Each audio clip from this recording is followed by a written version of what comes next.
Ойрхон дорнодын бүс нутагт үүсэж байгаа зөрчилдөөнөөс үүдэн дэлхийд дахинд газрын тосны нийлүүлэлт буурч үн огцсон өсөж байгаа. Үүнтэй холбоотойгоор АИ-92-оос бусад газрын тосны бүтээгдэхүүний үнийг эхний ээлжинд 300-аас 350 төгрөгөөр нэмэгдүүлэхээр боллоо. За манай улсын хувьд шатхууны хомсдол үүсэхгүй ч үнийн өсөлтийн дарамт тулгарч байгааг албаныхан хэлж байгаа юм. Үүнтэй холбогдуулаад зарим тоо мэдээллийг дэлгэцэн төрөж байна.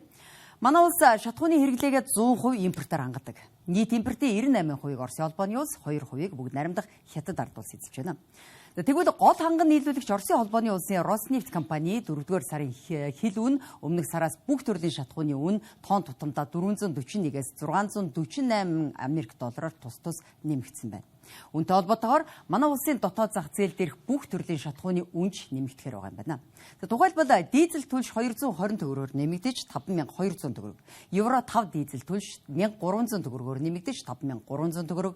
Евро 5 АИ-92 авто бензин 1100 төгрөгөөр нэмэгдэж 4200 төгрөг. АИ-95 авто бензин 500 төгрөгөөр нэмэгдэж 4100 төгрөг болж нэмэгдэх нөхцөл байдал үүсэж байгаа юм байна. Харин гол хэрэглээний буюу энгийн АИ-92 авто бензинийг Оросын холбооны улсын Роснефть компаниас 705 Америк доллар буюу тогтворжуулсан үнээр авдаг тул гадаад зах зээлээс хамаарч өөрчлөлт орохгүй юм байна.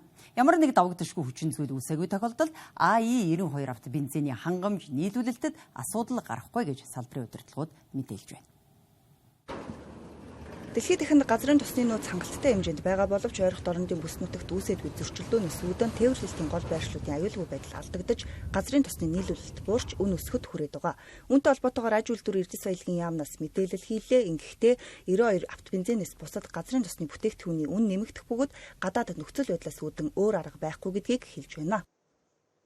Газрын тосны бүтээгдэхүүний хангамжийг өнөг докторжуулах ажлын зохион байгуулах, үүрэг тавих төр хувийн хвшлийн үнийн зүйл маань өчигдөр хуралдаж тодорхой шийдлүүдийг гаргасан. За зөвлөмжүүдийг өгсөн зөвлөмжүүдийг өглөө.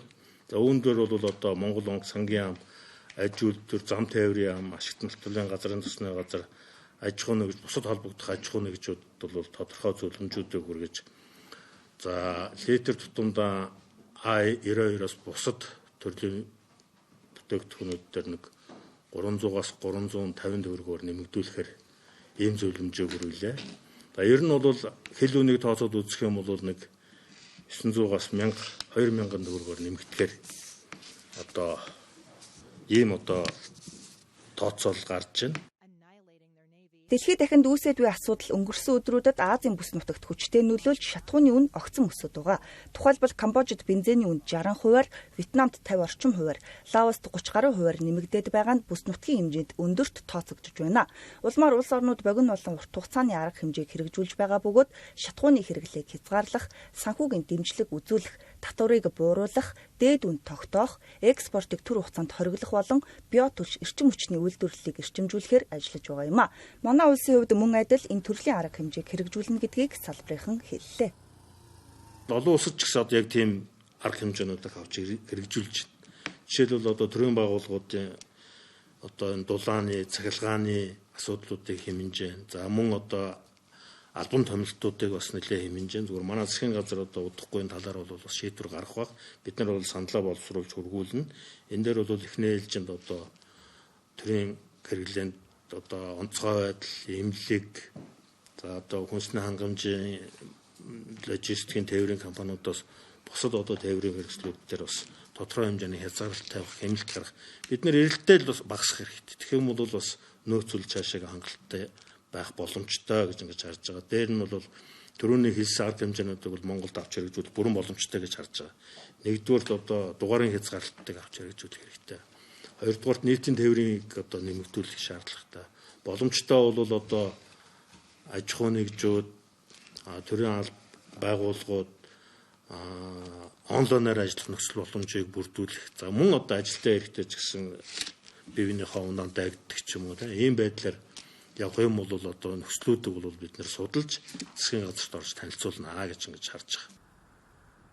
Түүнчлэн газрын төсний бүтээгдэхүүний үнийн өсөлтийг сарамжуулах нөөцийг бүрдүүлэхээр импортын барааны гайлын албан татварын хувь хэмжээг батлах тухай тогтоолд нэмэлт өөрчлөлт оруулахар улсын хурлд өргөн мэдүүлээд байгаа юм байна. Үүнээс гадна газрын төсний бүтээгдэхүүний нөөцийг нэмэгдүүлэх үүднээс Монгол банк болон арилжааны банк импортлагч аж ахуйн нэгжүүдтэй хамтран зээлийн нөхцөлийг бүрдүүлээд байгаа юм байна.